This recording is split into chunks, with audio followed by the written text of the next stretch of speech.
Տիպ 1 շաքարային դիաբետի մանիֆեստացիան կամ կլինիկական դրսևորման փուլը հիմնականում լինում է վաղ մանկական կամ դեռահասային տարիքում։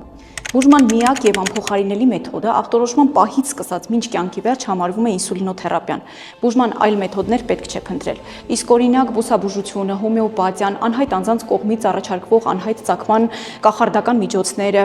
կարճ ասած անօգուտ են, իսկ դրանց նախապատվություն տալու դեպքում անպայման կլինեն ճակատագրական։ Տիպ 1 դիաբետիկը դեռ վաղ մանկուց սովորում է հոգ տանել իր առողջության մասին, սովորում է ճանաչել իր օրգանիզմը։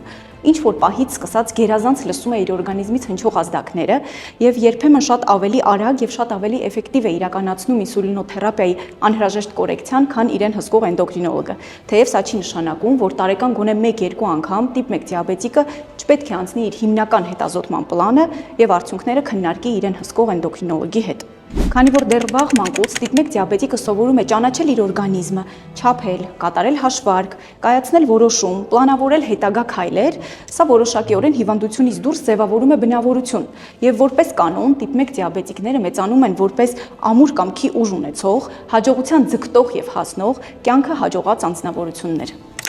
Տիպ 1 դիաբետը տեսանելի չէ, այսինքն եթե շատ էնդոկրին խնդիրներ բերում են բնորոշ արտաքին տվյալների եւ օրինակ դրսում քայլելիս էնդոկրինոլոգի աչքից չի վրիպում այս կամ այն էնդոկրին խնդիր ունեցողը, ապա տիպ 1 դիաբետի դեպքում բնորոշ արտաքին տվյալներ չկան։